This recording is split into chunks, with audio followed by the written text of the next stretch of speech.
That's what this fourth wave is about. And that's what asana is about. That, yes, honor the past and honor the traditions, recognize where you are now, and evolve into the future. Because it doesn't serve you or anybody to be staunch on upholding the tradition while blocking out innovation for the future.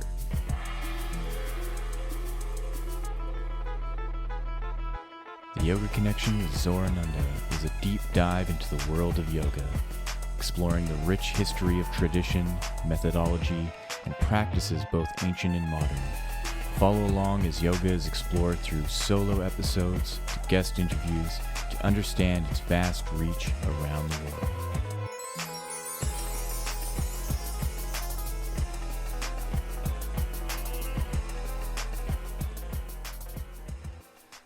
Hello and welcome to the Yoga Connection. My name is Zorananda, and today we are finally diving into Asana, the third limb of Ashtanga Yoga, where we are going to look at what is asana practice, what is the physical practice, and so much more. So in the last 4 episodes, I went into the history of yoga, particularly coming from India to the West, to set a kind of framework for asana to show the evolution of yoga in the West from the late 1800s to what we have currently. And today we're actually going to go into what asana is and what the physical practice is and what it's meant for. I was thinking of doing this into another 4-part series, but I think that's a little bit too much. It is a fairly vast topic. I could do, 4 separate hours. But just to get going and finishing this series, I'm just going to do all of it in this one episode, even if I go over the hour. I'm a little under the weather, so I also have to kind of manage my energy levels here. So I want to get through this as successfully as possible while kind of feeling like crap. So the topic of asana, like I said, is very vast. It's gone from something that had 20 postures originally to thousands of postures, and that expansion is really due to just variations over time, that you see more so that there's one posture that can then be expanded into several postures. So what I want to do is I kind of want to follow chronologically this timeline from what early yoga looked like to what we have today, and why it's changed so much and what that means overall as a practitioner. So the origins of yoga come from a story of the creation of Hatha Yoga from Adinath, or from Shiva, so the first yogi. And these kind of stories are childlike in nature, and there's a particular reason for that we'll get into as well. But the introduction of Hatha Yoga comes from the story of the first yogi, Adinath, or Shiva, trying to teach his wife at the time, if I'm not mistaken, it's Parvati, the secrets of this practice that he knows. And they are at the bank of a river, and he's telling her all these secrets, telling her about these practices, and she's basically bored out of her mind, and she just doesn't care. And in that moment, from the river itself, there's a fish that comes out of the water, and then out of the mouth of the fish comes a man. And he proclaims to Adinat, I will be your student. I want to hear this. I want to learn these secrets that you are expounding. And so essentially that becomes Adinat's first student, which who is Matsyendranath. And kind of further along in the story, there's another character that comes into play, who is Gorakshanath. And so this story is kind of important because it signifies the first two yoga postures.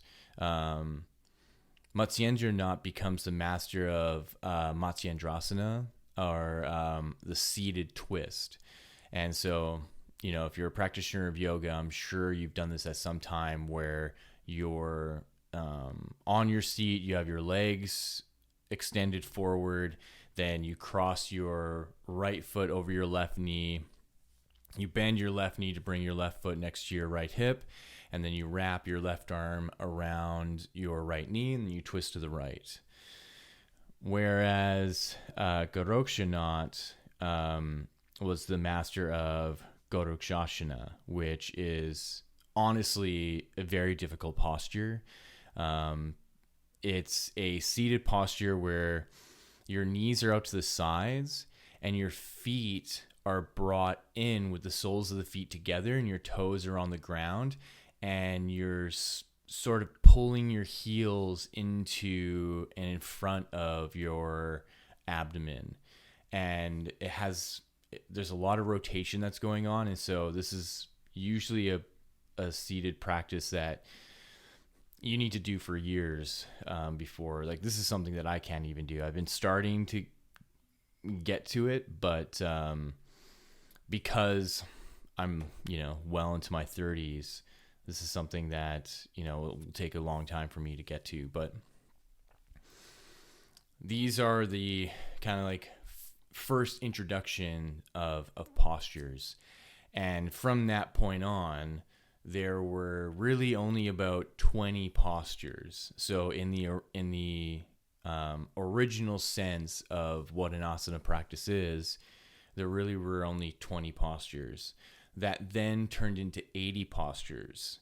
And there's a book which I call like the Bible of Hatha Yoga, the Hatha Yoga Pradipika, which goes into with detail not only the asana practice, but different pranayamas, different mudras, different meditations, all the cleansing techniques.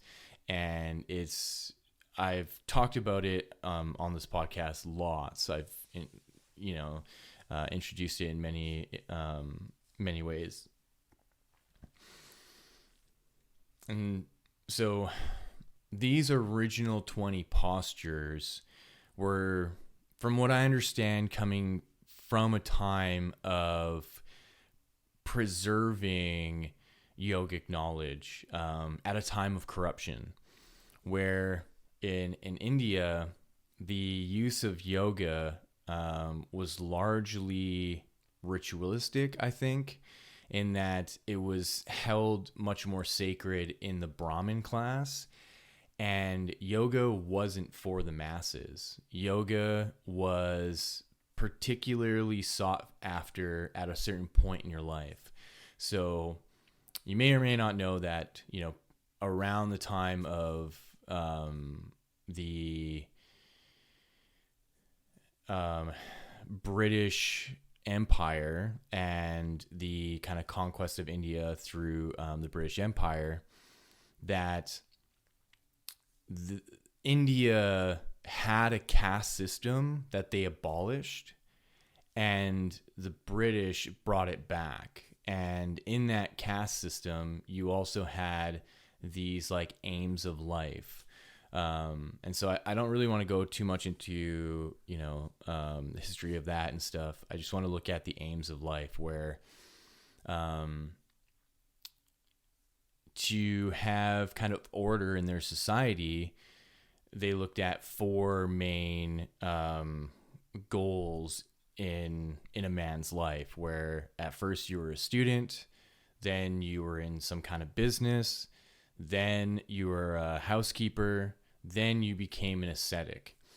And so traditionally, the yoga practice was either for the Brahmin class, where you were born into spiritual study and you started at a very early age because that was going to be your life because you're born in that caste. Or you became an elder, and because you were kind of useless, there's not much more that you can do, you exile yourself into the jungles and into the mountains, and you become an ascetic and you take on the yoga practice. And that was actually widely accepted. And I think to some degree it still is. When you go to India, you'll see all sorts of like elderly kind of sadhus who just live off the streets, and they live off of handouts, and they mainly live out in the jungle and out in the mountains, and then they'll like come down to town and do their thing. And then there's a lot that even now it's a little bit different. You'll see them kind of living along the streets. And so,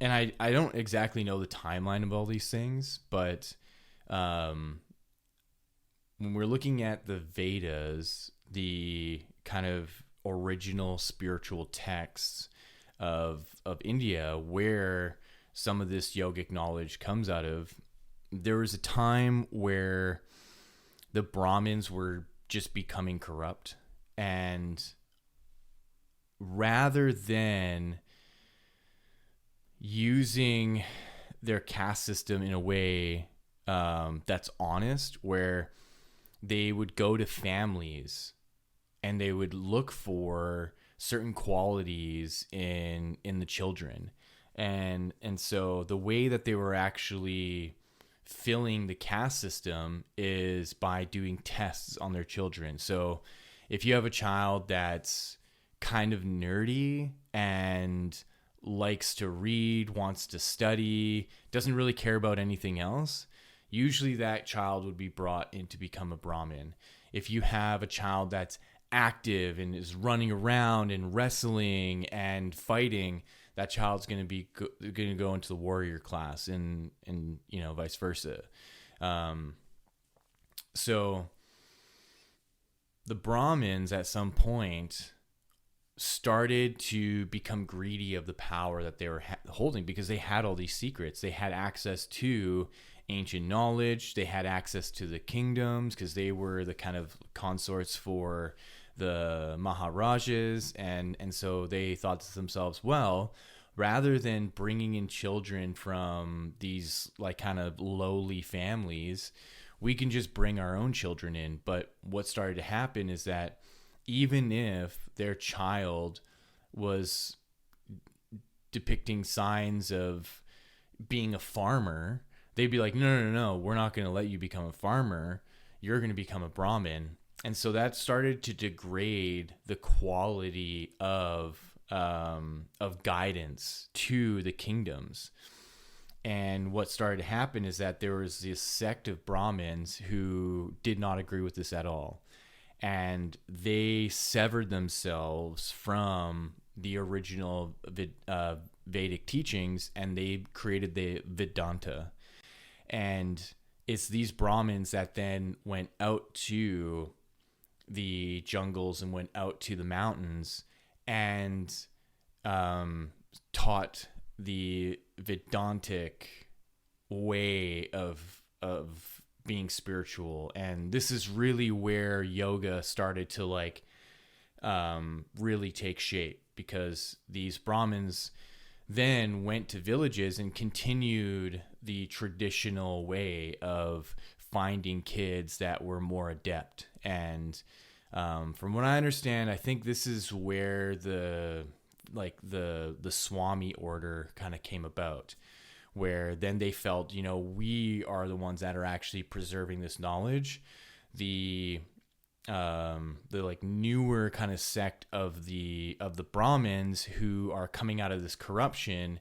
They're just doing it for power, and they're just doing it for recognition. They're not actually doing it for upholding these like sacred texts. So we have to do it our own way, which then I believe leads into the Upanishads, which Upanishad just means sitting at the feet of.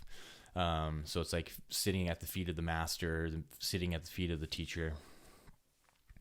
And again, I'm just doing this off the top of my head, so what the timeline really is, it can be a little bit skewed, but it's to mainly just get to the point that these Brahmins that went out and kind of exiled themselves and said, you know what, we are going to preserve these teachings in the right way, is where then the growth of yoga started to take place, because they weren't they didn't care about the corruption. They didn't care about power. They didn't care about, you know, who is going to be kind of controlling the king. They just wanted to preserve this knowledge. And it's at this point where you now have a group of, they're men, like there weren't any women in this, that went to villages, found young boys whose families were like, yeah, take him. He doesn't want to do anything else. He just basically sits and wants to read scripture. And, you know, we don't have access to this stuff, but he's trying to get us to, you know, figure out. So,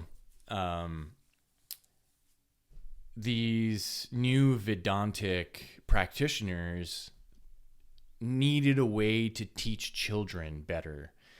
And so when you look at the names of yoga postures and have ever wondered and ask yourself, why are they named like animals and plants, right? So why is there tree pose? Why is there tiger pose? Why is there cow face pose? Why is there pigeon, you know, why are they named like nature?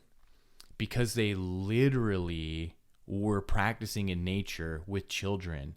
So these exiled Brahmins thought to themselves, well, we need to relate this in a way that's going to make it easier for kids to learn.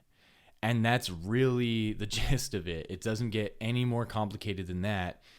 They were teaching children, and so they needed a way for kids to learn these teachings and these postures in a way that's going to be kind of fun, right? Like in my mind, when I was originally learning a lot about this yoga stuff and thinking about going off to the jungles and going off into like caves and the mountains, like how arduous that would have been, how terrible it would have been living out there. But I think these ascetics, they thought to themselves, well, you know, we're taking these kids from their families. They're going to be basically shunning themselves and living out here.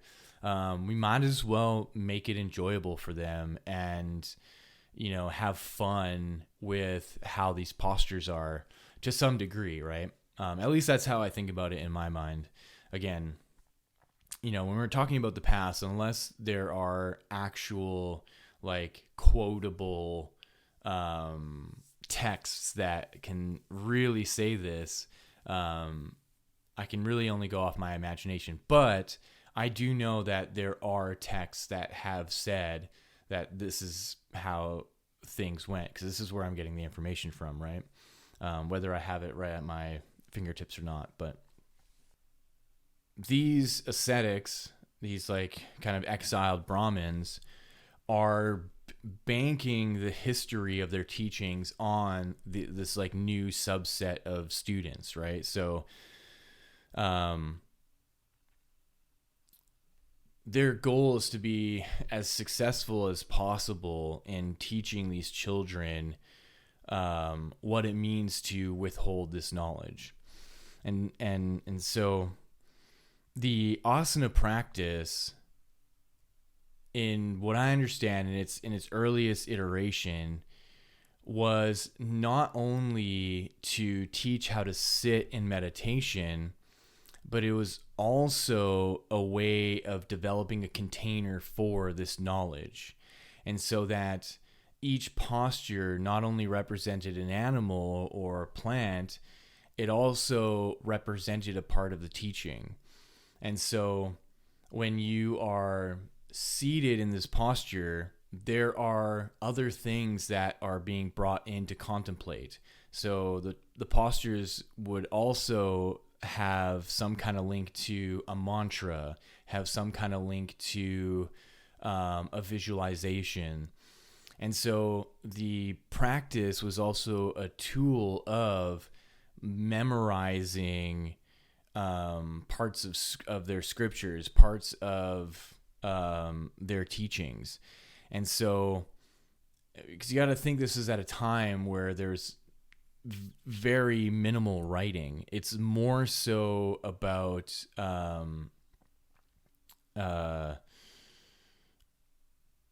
verbal memorization and using songs and using mantras, and so there's these postures act as kind of cues for memorizing knowledge and wisdom. And so if you imagine that you're trying to teach a kid not only to practice this posture, but then to practice a very long mantra, to practice visualizing a certain yantra, memorizing a certain philosophy, that you'd want to tie all that to a posture. So you'd get the kid to sit in the posture, and through that posture be able to then recite certain mantras and certain philosophies. And so then now you have this representation for what that knowledge is about. And in that, you have a kind of shaping that takes place. So imagine you're one of these children you're being taught, and over a span of maybe 8 years, you're 8 years old.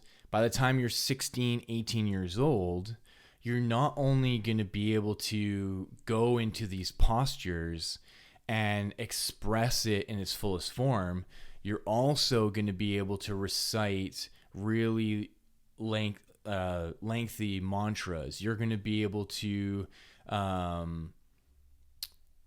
visualize and reproduce really complex yantras. And yantras are basically geometric shapes. There are like if you were to think about the chakras and the shapes of each chakra.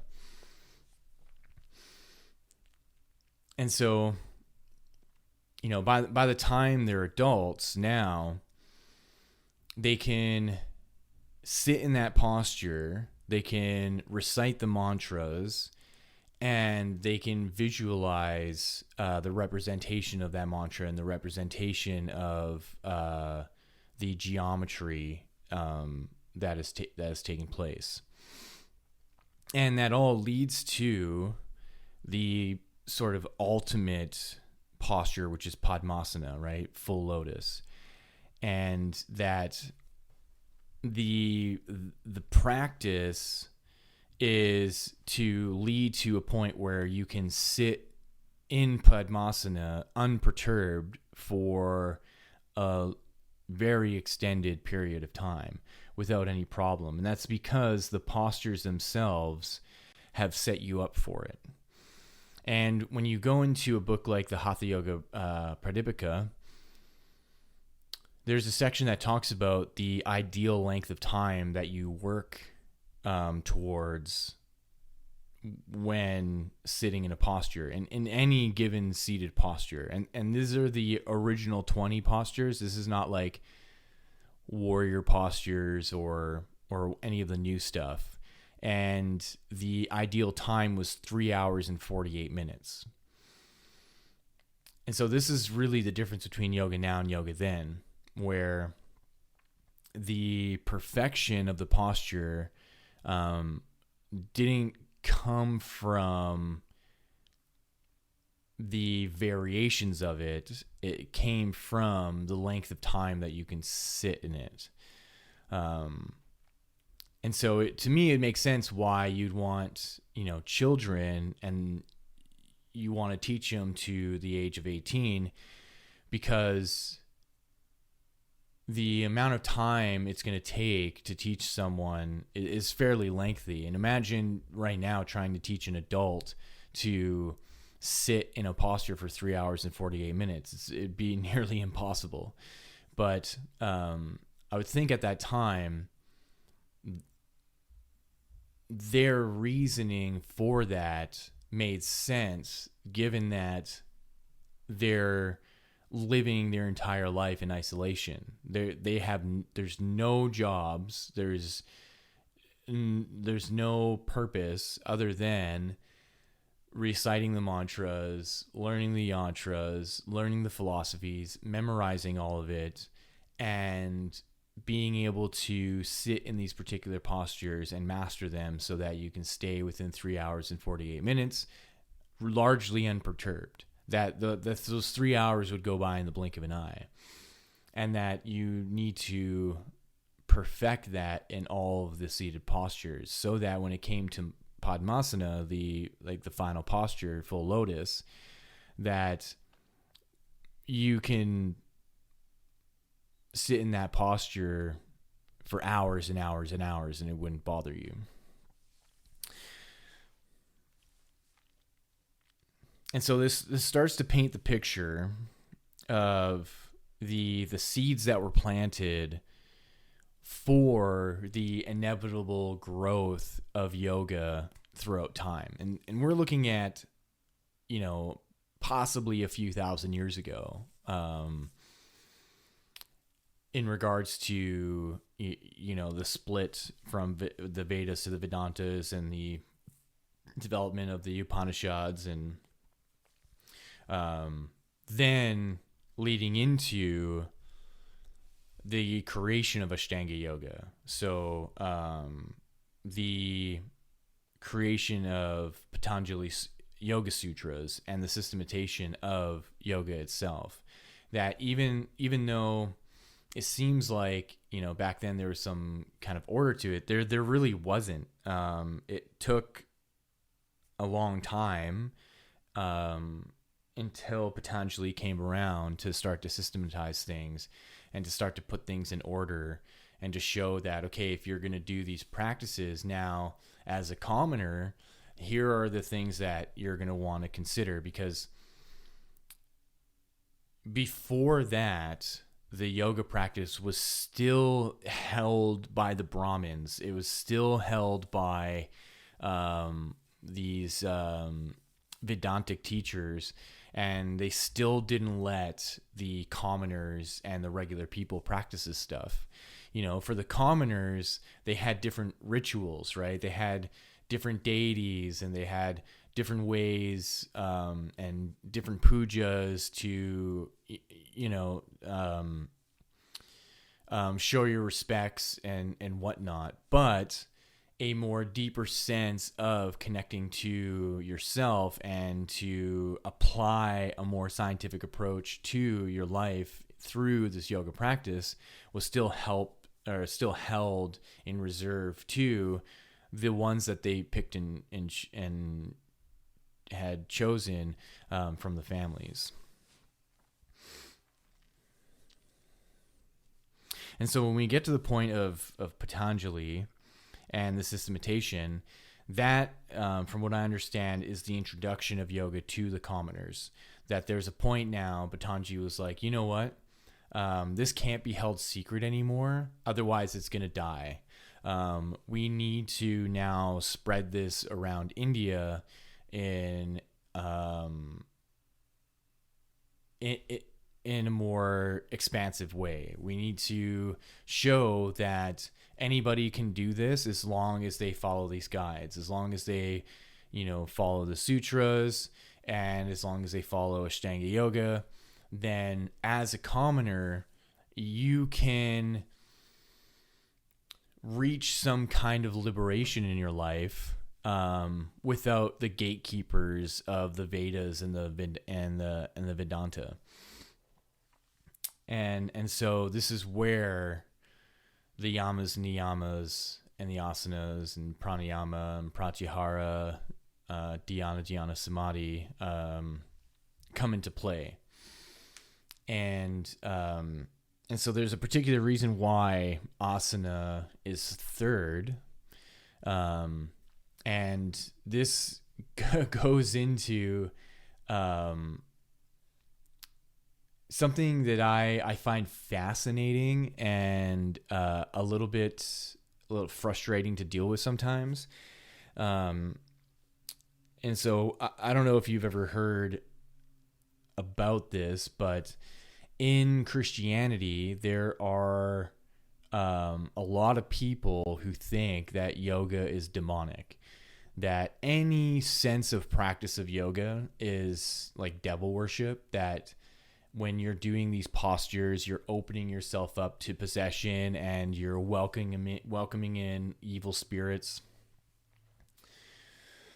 As much as I want to say that's not true, I think they are onto something, that when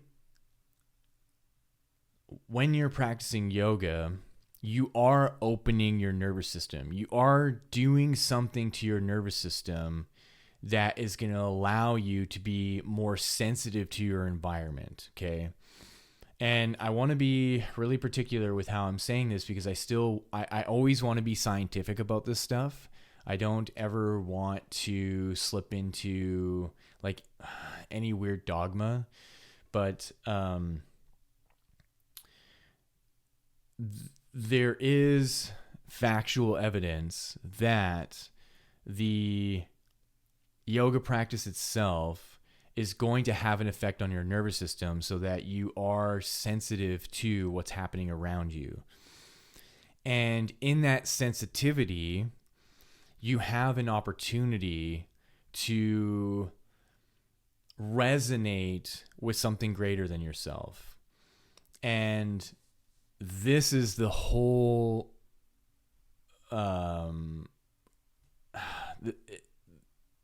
this is what leads into connecting to the divine, connecting to Divine Mother, and however else yoga, the world of yoga, is going to say this.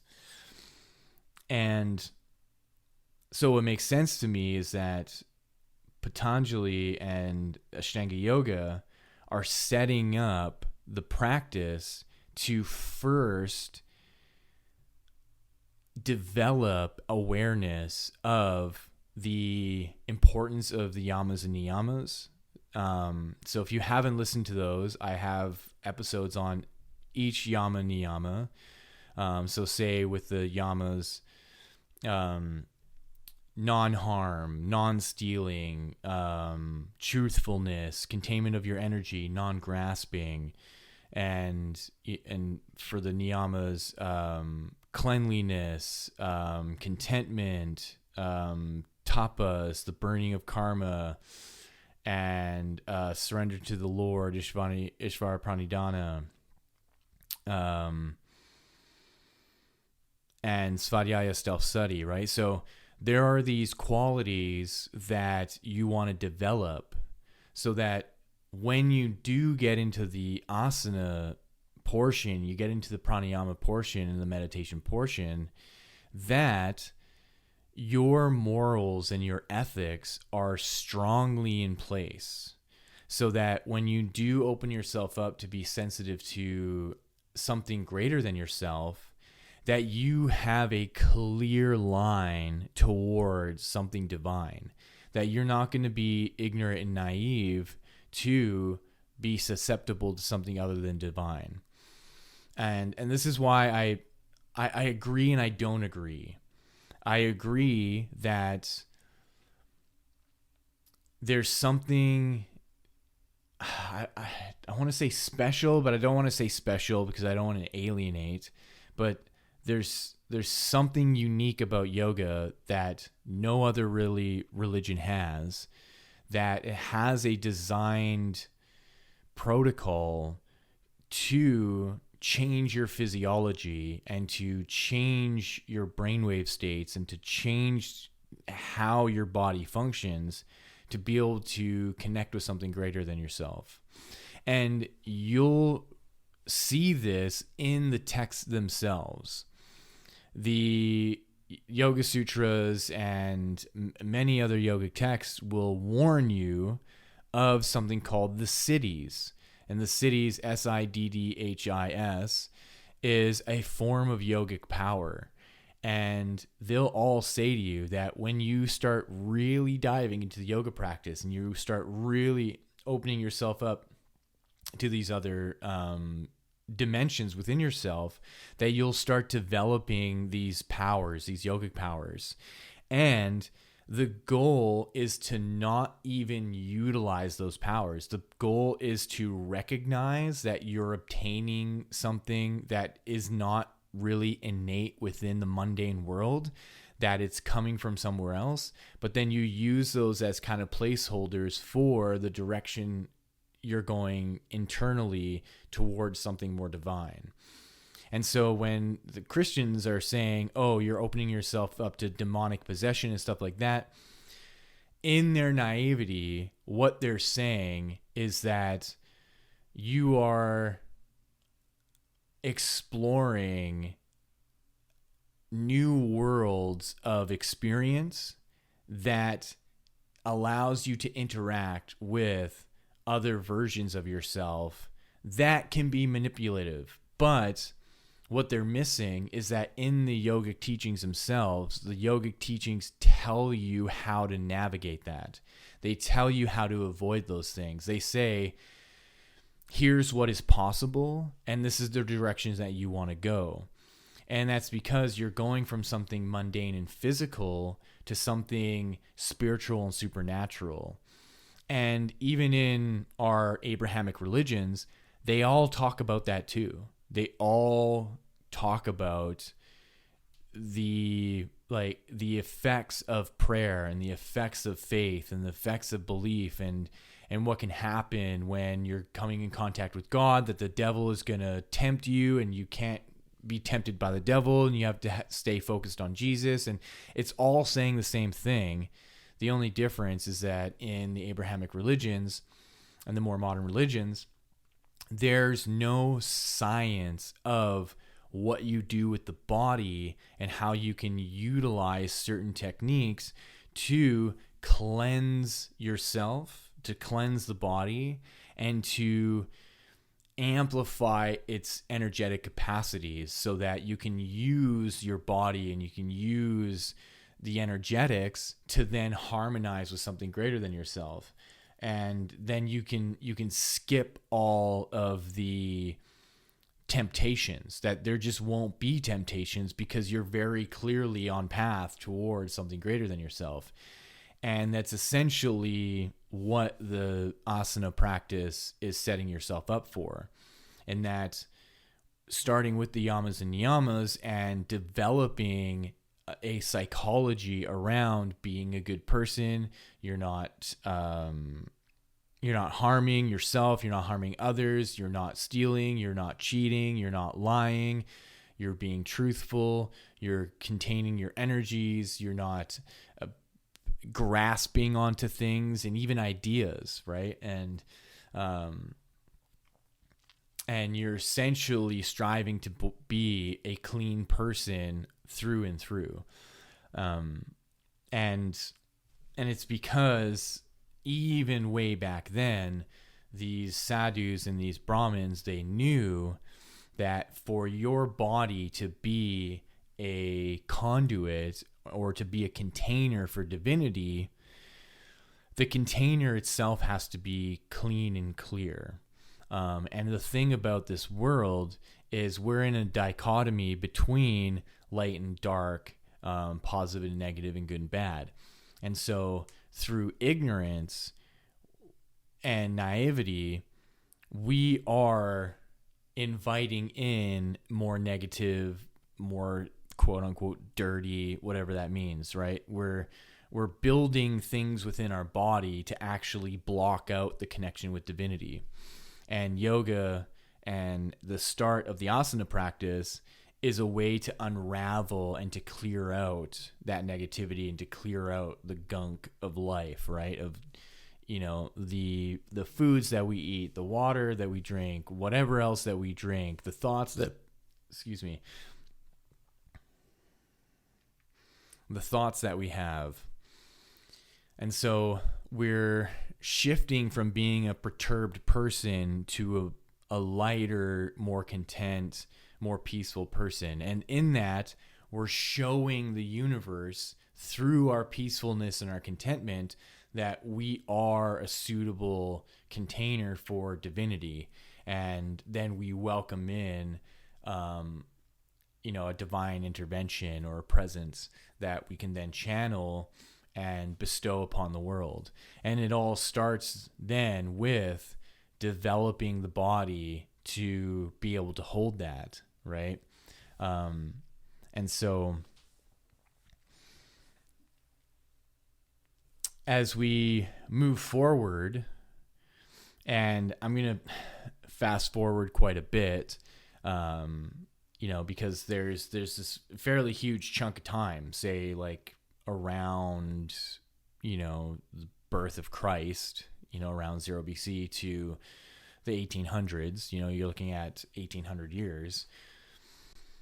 Yoga had stayed relatively the same. The 20 postures turned into 80 postures. And then you have books like the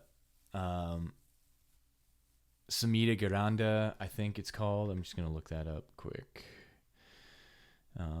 Samhita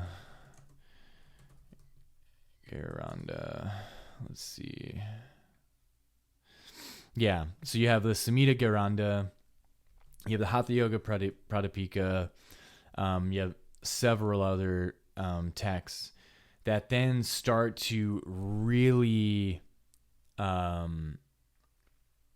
make the practices much more sophisticated.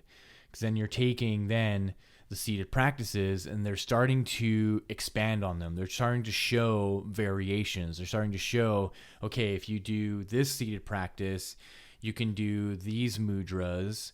So you can do these hand gestures. You can do these sort of like pelvic locks. You can start to do these breathing techniques, and they're starting to then be much more scientific about it. They're starting to be much more inquisitive about the practice and to show that there are then different effects that are going to take place. And what I like to tell people is that this body of ours is the Earth's advanced technology. And that's hard to really grasp because we see this body as an extension of our personality and our identity.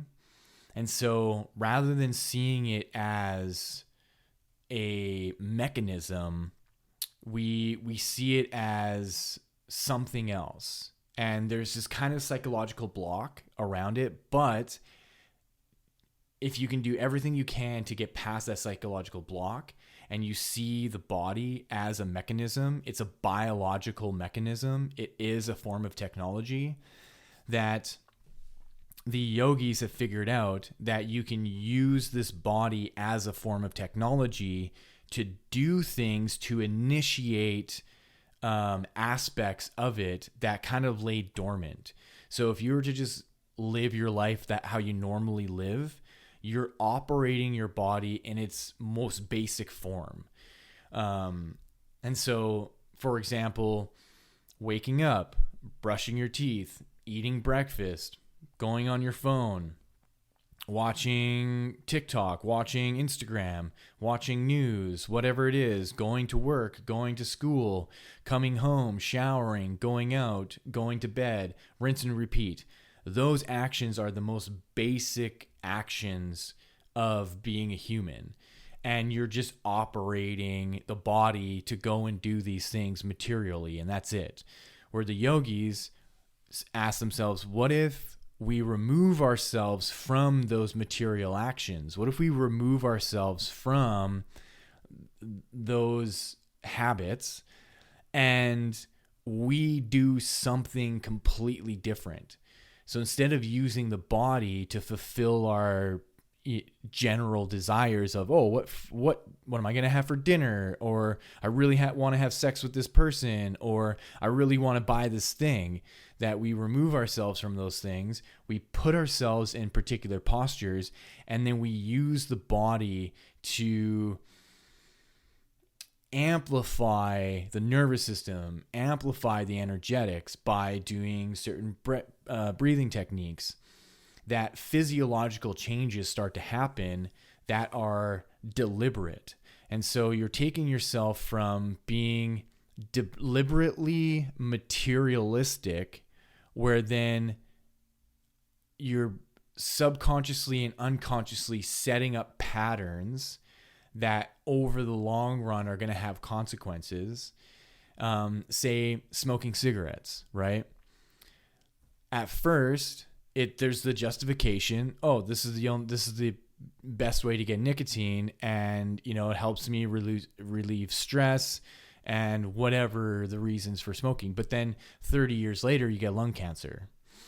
And so these yogis are looking at the actions of the body, and they're going, how do we take ourselves out of the material world, and how do we do these postures and these techniques to actually lengthen our time, actually lengthen the life of the body?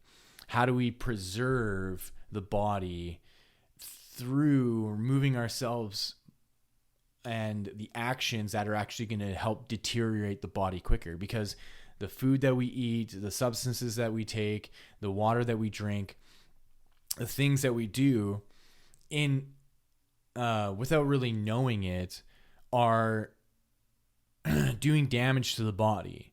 But because we're rooted in the material obsession of things, that there's pleasure that's coming out of the fulfillment of those desires. And so we're focusing more on the pleasure that's happening rather than the longevity of the body. And so that's essentially what introducing the asana practice and introducing the yoga practice does, is it slowly starts to reshape your sense of purpose on the planet and what it means to have longevity.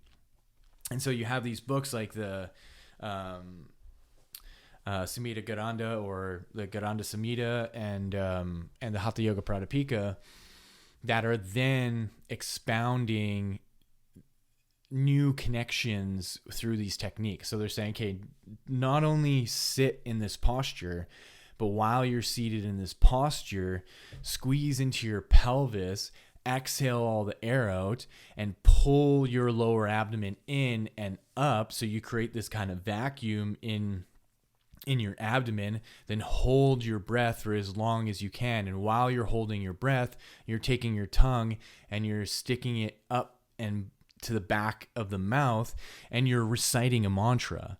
So what is all of that going to do, right?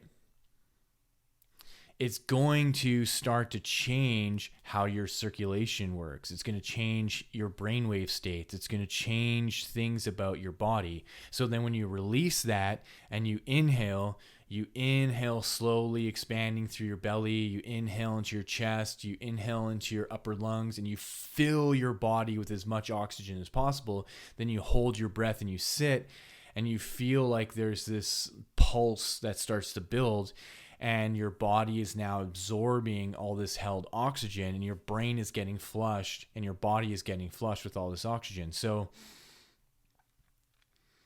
looking at the body now as a mechanism and a form of advanced biological technology, you're using that technology to turn on these latent abilities and these hidden abilities within the body that you wouldn't be able to access if you just lived your normal mundane life of, ooh, I'm going to go see this movie, or I want to go mini golfing, or which is all good because we live in the Western world. We don't live in a world where we can just run off to the mountains and society's going to be like, yeah, great, we'll support you for that. If you do that, your family and everyone around you are going to think that you're crazy. But that was just a normal thing, and is still a normal thing in India. But in this modern day, the utilization of the practice is now, in my opinion, much more refined and different in a much more beneficial way, which then leads us to the more modernization of the practice. And so you got to think that the type of human that existed 2,000, 3,000 years ago, even though physiologically is still the same, is much different than today. And I think this is why the yoga practice has changed so much, and why we don't need to take on 12-year sadhanas where we're practicing all day, every day. And that was fairly typical back then. There's a story of, even as recent as the 1800s, of Paramahansa Ramakrishna, who was this mystic who was just obsessed with Kali, and he took on a 12-year sadhana where he did his practice and his prayers and everything every day for 12 years.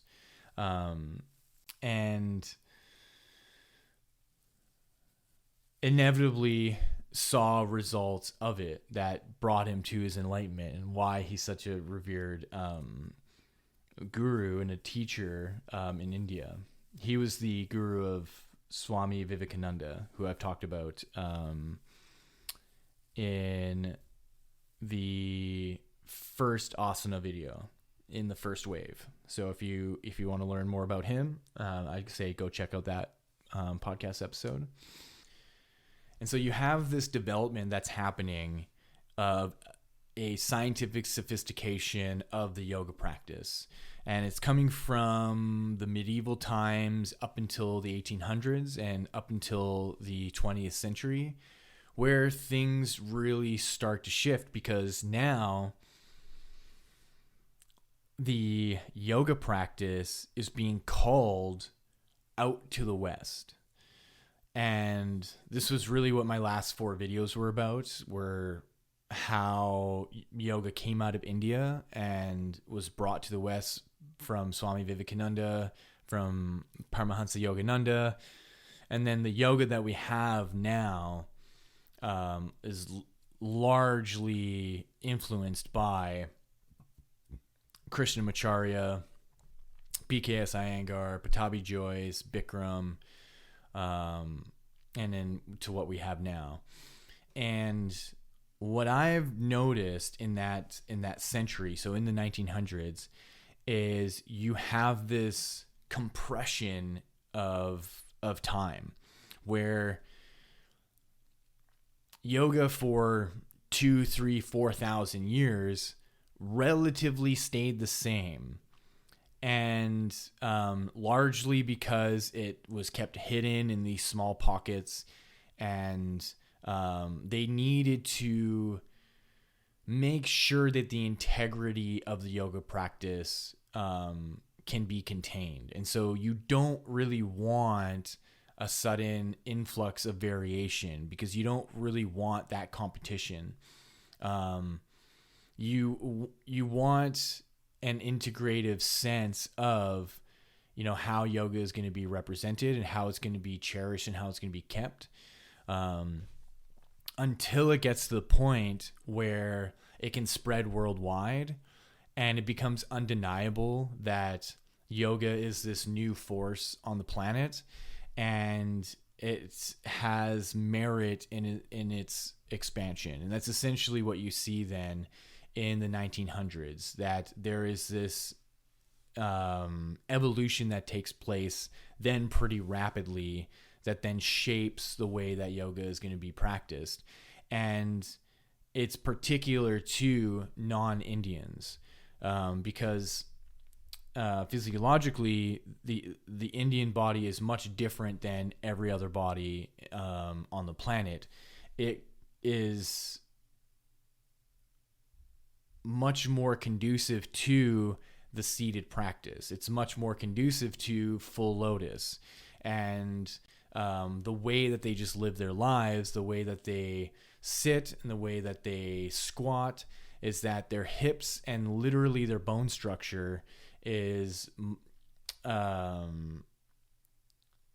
much more open for the kind of postures that you traditionally see. Like I was talking about earlier, what was that? Godokshasana. So if you look up Godokshasana, so I'll spell it out here for a second. So it's Gorakshasana.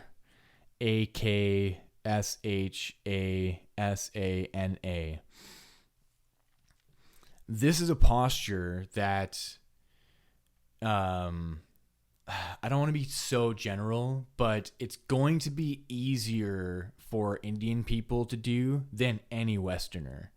And it's going to take a lot more time for a Westerner to be able to do a posture like this than an Indian person. And that's just because of physical restraints. Like for me, I have some limitations in my hips just physiologically that I don't think my knees can really go as far out to the sides enough, and to have the pliability in my tendons to be able to get my feet and the soles of my feet together and then up into my stomach area when my toes are on the ground. And so the evolution of yoga over the last 100+ years is largely due to an influence knowingly for the Western body. And this is a fact. Like, this isn't an opinion. This is why Vinyasa yoga was developed.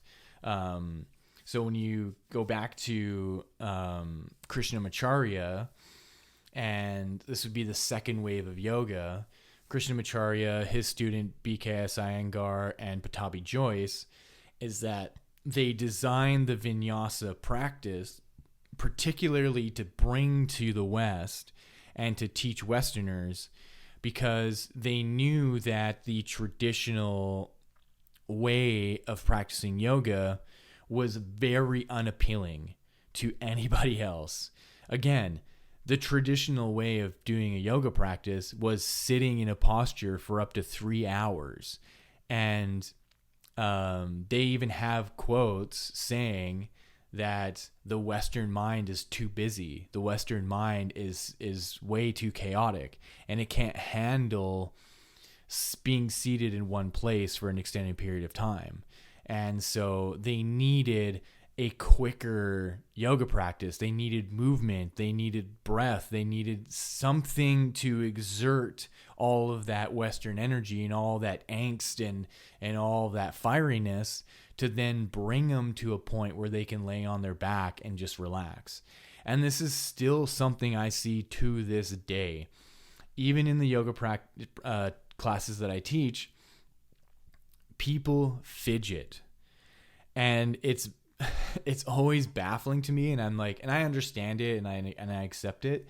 But even after a very hard power yoga class, I'll still have people fidgeting and moving around in Shavasana. And to me, I find it like a little bit funny, I'll kind of laugh to myself, not in like a degrading way, but just being like, even after all of that, you still can't just let your body settle. Again, which is fine without any judgment, right?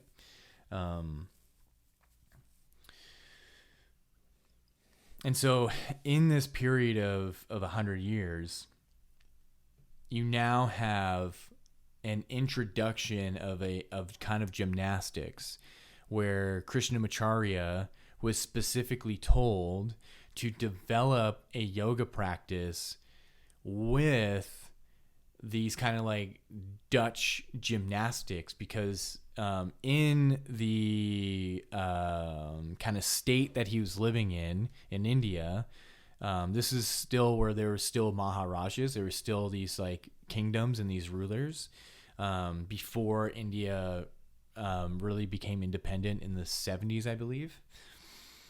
So they still had these Maharajas where the Maharaj was like, hey, I want you to make this new kind of yoga, combining what you know with your seated practice and your breath work with what I've been taught by this like Dutch gymnast. And so the Dutch gymnast was doing more acrobatic stuff. And that's where the flow comes from. That's where vinyasa comes from, where you started standing, raise your arms up, you fold forward, you halfway lift, you come to plank, you go through chaturanga, you come into upward dog, you come into downward dog, and so forth. And that was adapted from the Surya Namaskar asana, which is important to bring out right now too, because the sun salutations aren't an ancient practice. And I learned this from my teacher, Yogarishi Vishvaketu, because he wrote about this in his PhD program when he was studying yoga and in university. And he discovered that during the British rule in India, that a lot of the villages and a lot of the villagers were depressed, and they were just defeated. And so this Maharaj created the sun salutations, and then went and started distributing this practice to all the different villagers and all the different villages to help restore their vigor in their life, that they had an exercise, they had a sense of devotion because they're devoting themselves and they're connecting themselves to Surya, which is their like sun god.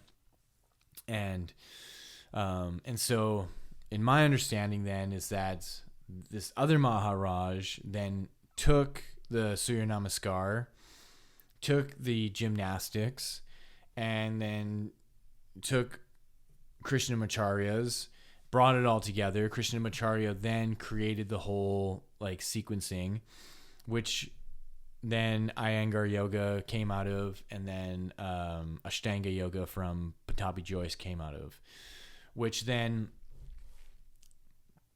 was particularly designed to come to America because the seeds have already been planted. Vivekananda and Yogananda have already made an impact on North America, specifically the United States, to then be able to accept this new kind of yoga, which, you know, took fire and spread all across not only North America, but all over Europe, and became highly, highly popular. And so that this evolution of yoga then allowed people to see results that the traditional yoga wasn't really doing. That rather than having to sit in a posture for 3 hours and then perfect that posture and then go to the next and then perfect that one, go to the next, perfect it, that you now have this sequence that's going to take you into the perfection of the postures without having to do the like boring, arduous work of focusing on one posture at a time. That now you have this new understanding of biomechanics. You have this new understanding of movement, that the whole design of it is going to actually quicken the results to an exponential degree. That because you are now adding strength training and flexibility and like plyometrics, that the body becomes much more receptive to dynamic change, and the body then becomes much more moldable, because in that time period of like an hour and a half to 2 hours of a practice, your body is heating up.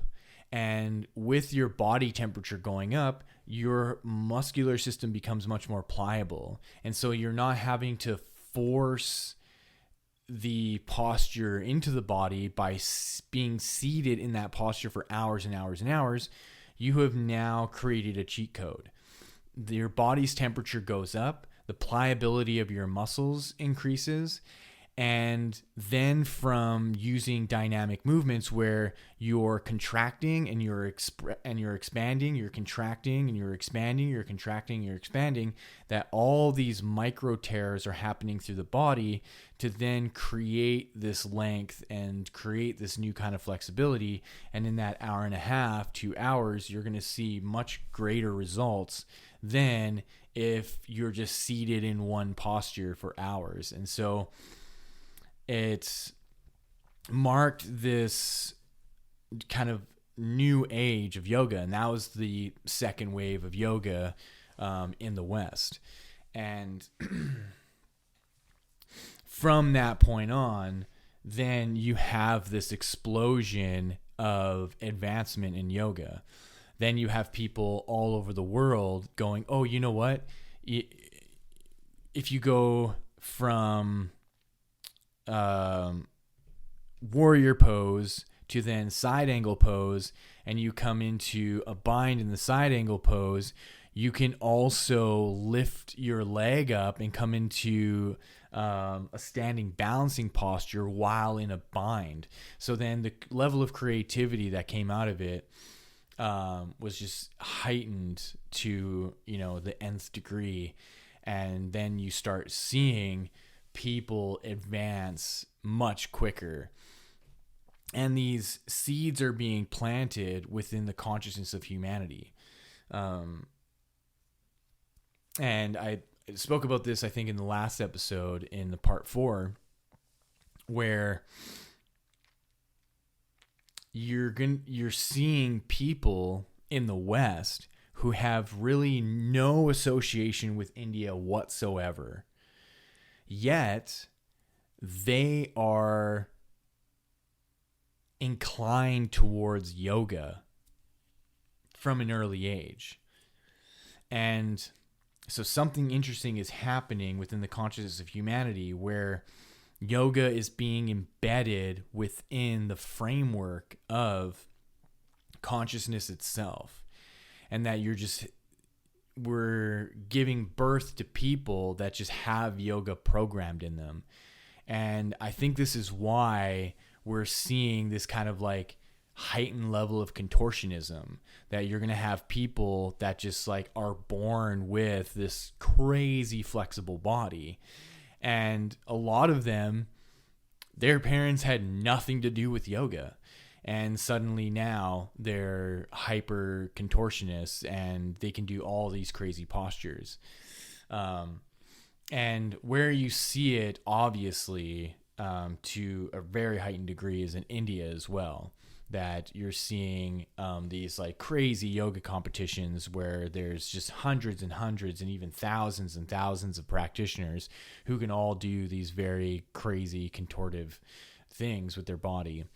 And it's to me, it's a sign of an advancement that I don't even think they had even back then, in its first iterations. And that's naturally going to happen over the course of the life of yoga. And so the asana practice is now much more refined, in my opinion. That you'll hear a lot of people, especially a lot of like social justice kind of people, where they think that Western yoga, quote unquote Western yoga, is the bastardization of it. But I don't agree with that at all. First of all, in my mind, there is no Western yoga. that implies that a Westerner had created a form of yoga, and then that's the yoga that everyone is practicing. But that's not true at all. What we know of as yoga has always come from Indians. And the yoga that we practice even today, the vinyasa kind of power yoga, was created by Indians. And so I think it's my duty to give credence to those creators and to call out the people who think that, you know, the yoga that is happening today is because of Westerners bastardizing it. It's not at all. Even the business side of it and the capitalization of yoga came from those same Indian men. They are the ones that set the precedent for teacher trainings and workshops and seminars and retreats. It all comes from them. And really, the Westerners are just following suit. They're seeing, wow, this is a great way to have an amazing career. You know, why would I want to go and do anything else when I can travel the world and teach yoga and teach seminars and teach trainings and live an exciting life, right? And so the yoga that we have today, to me, is actually much more refined. And to embody the traditional sense of it is to go from the asana practice itself and to start to include other elements.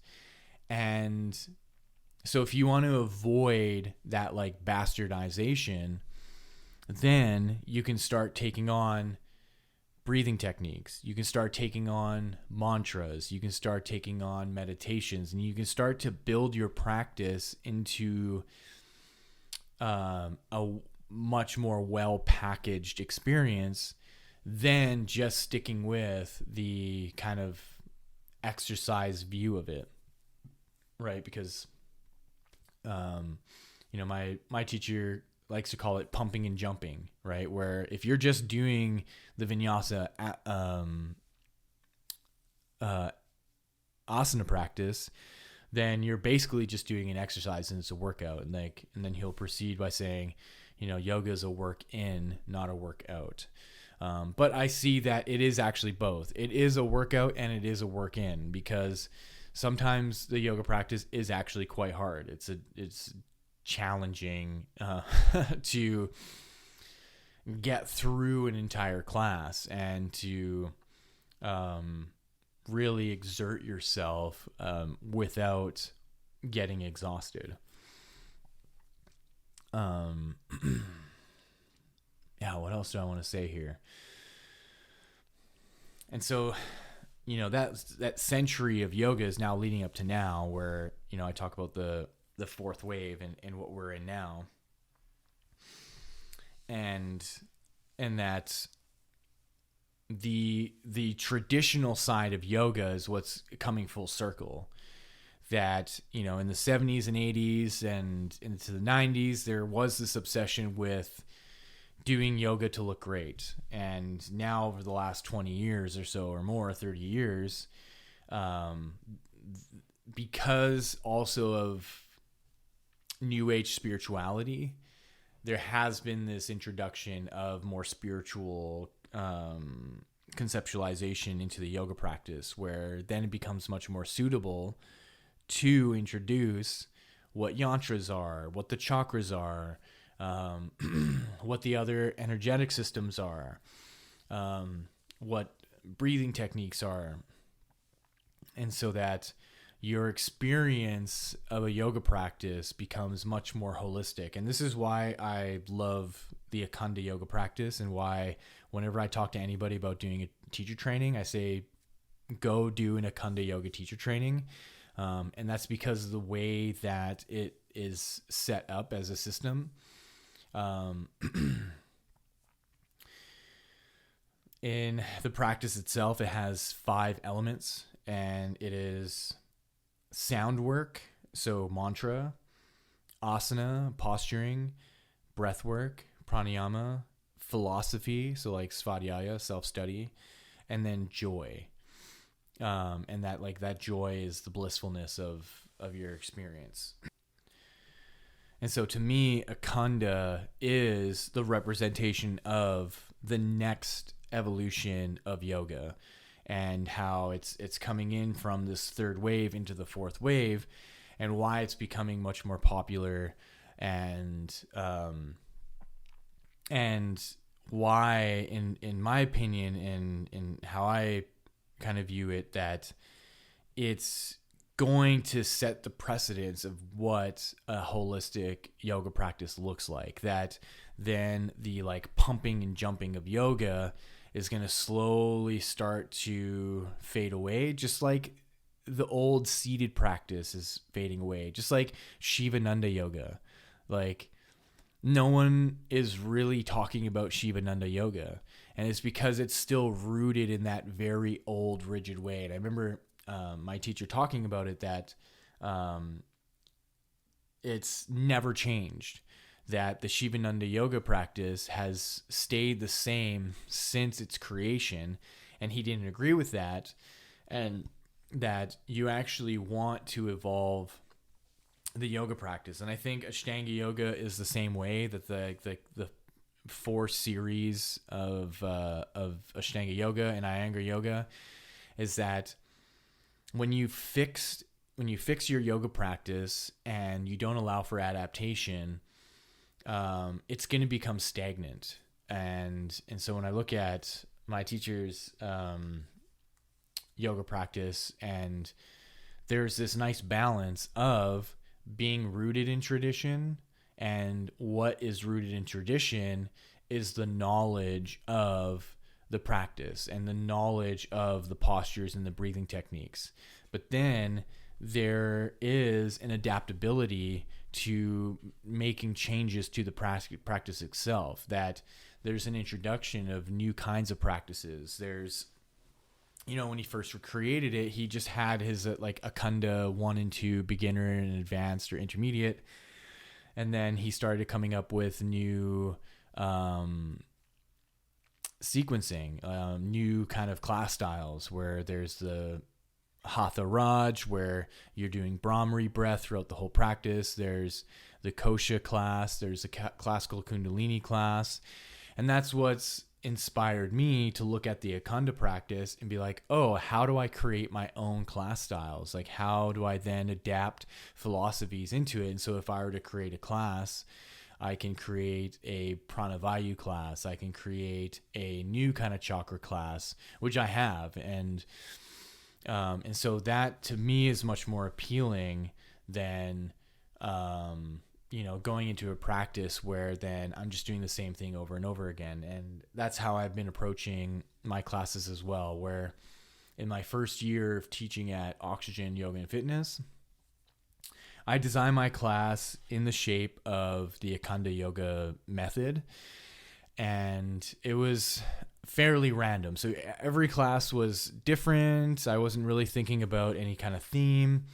I would kind of think of things on the fly, and it went well until the end of last year, where I started to think, okay, I should do something different, where I think I want to actually set up a theme, and I want to set up goals so that the people that are coming to my class can see that there is progress happening. That now if I have a protocol, that they can map out their progress, and they can see that after this year that, they've gained flexibility, they've gained strength, they've seen changes in their body, which then inspired me to then create the sequencing that I'm doing now, where we have a theme. I've broken up the year into 3-month chunks, where this first 3 months, our peak posture is Warrior 3. So it's like the one-legged standing balancing posture with your body parallel with the floor. And in the first month, we're focusing on front body activation and a transition posture. So we're transitioning from eagle pose to Warrior 3. Then the second month is side body. And then we're transitioning from, can't even think of the name of it, but like figure 4 leg balance. So you have, say if I'm balancing on my left leg, I have my knee bent and I have my right leg crossed over my left knee, and we're in that like kind of figure 4 balance, and transitioning to warrior 3 from that. And then the third month, I haven't thought about the transition, but then the third month is back body. So then the transition is going to work with something along with the back body. And then after that, in the summer months, or the spring into the summer months, is a whole new peak posture. And so we're using 3 months at a time to really dial into what it takes to develop awareness of the body, to be able to hold that posture and to be able to transition into it. And so to me, doing that is embodying the evolution of yoga, and that's what this fourth wave is about. And that's what asana is about. That, yes, honor the past and honor the traditions, recognize where you are now, and evolve into the future. Because it doesn't serve you or anybody to be staunch on upholding the tradition while blocking out innovation for the future. We are on an upward swing into advancement, so you want to follow the tide towards innovation and advancement without bastardizing or without blocking out the past. And so for me, all of what I'm doing is to then lead people to experience being seated and meditating, and to show that the technology of these tools and the technology of this practice is meant for going into a meditative state. And that's always been the case. And so if I'm going to uphold anything in my practice, if I'm going to uphold anything in my teaching, that I'm going to uphold that. And that's important for me to do. And I'm getting to the point where I think I'm like almost starting to rant here. Just trying to think if there's anything else.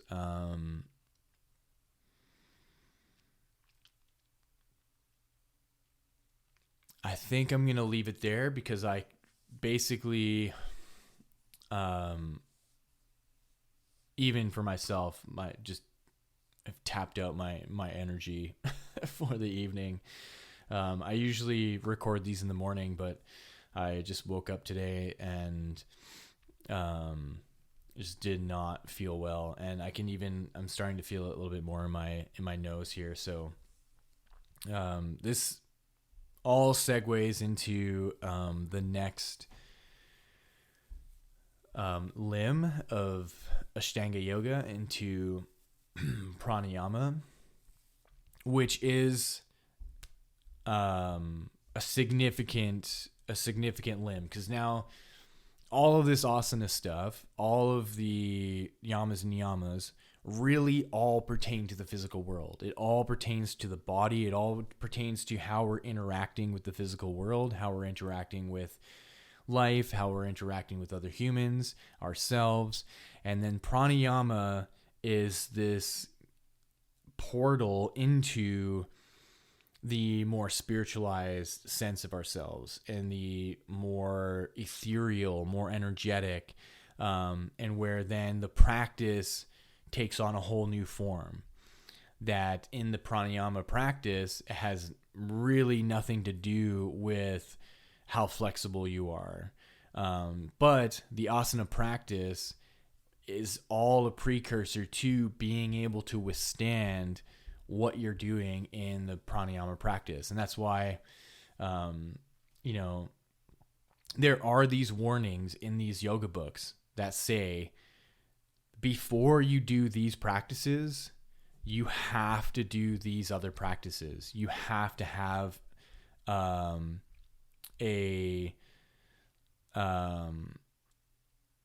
you have to be very familiar with all the seated practices and the asana practices. And that's because of what these pranayama practices can do to your nervous system.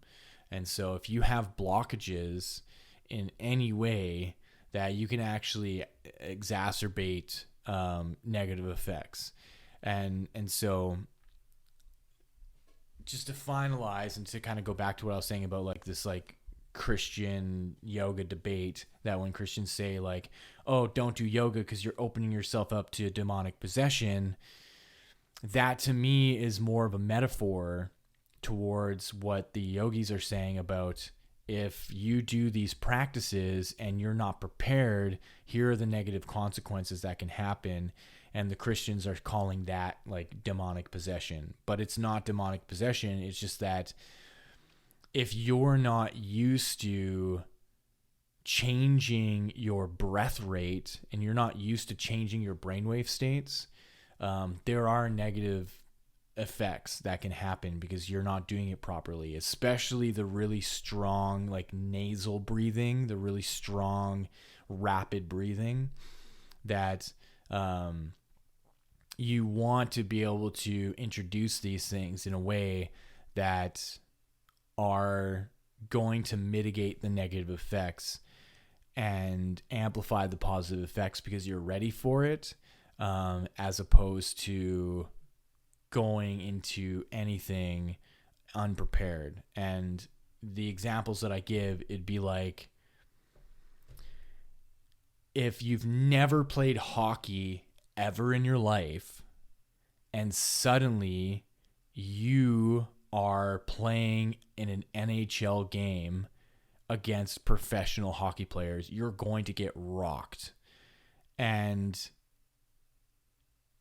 with anything that we do in our life, if we want to be in the more advanced stage of it, there is a lot of practice that has to happen before you can get to that. And it's just like with playing an instrument. I've been playing guitar for 25 years and I know my skill level. I know what I'm capable of doing. I know what I can play. So if you've never played guitar before and I give you a guitar and I tell you, okay, I want you to play these chords and I want you to play these arpeggios and I want you to then play in this key and then to change into its mode and then from its mode play this harmonic minor key, you're going to have there's no way that you're going to be able to do it. And the only way is if you practice that guitar to get to the point where you have the knowledge. It's really no different with yoga. And even in the asana practice itself, you can't force yourself into advanced postures. If you have not worked towards getting into the beginning stages of it, there's no way you can force yourself. And I see my students do this and I tell them all the time, look, if you're a beginner, stay within the beginner realm of things. Please don't try to force yourself into any of these postures. This is how you hurt yourself. And I think this is the whole demonic possession, is that it's an egoic thing. People are going to want to force themselves into things that they should not force themselves into, and they're going to get hurt. They're going to do something that they're going to regret. And to me, that seems much more realistic than seeing it in the Christian way or like the religious way of like, oh, you're going to be possessed by a demon. To me, it's absurd. And that's just because I'm much more scientific with this stuff. So thank you for listening. I hope you enjoyed this episode, and I hope it shed some light on what the asana practice is and what you can do to start a practice.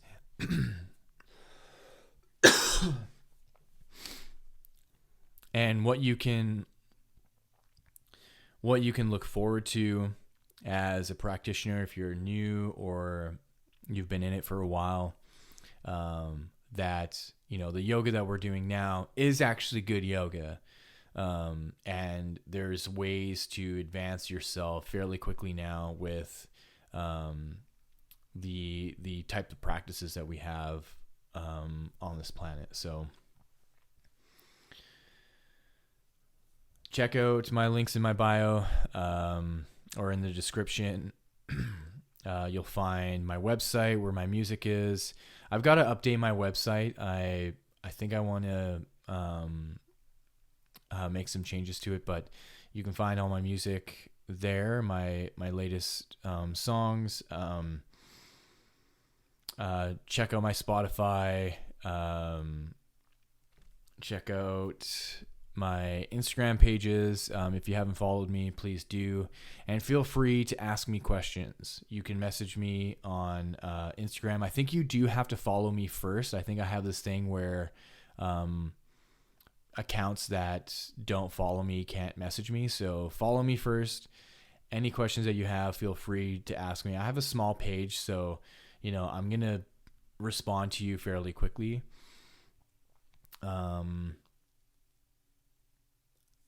That's it. That's all.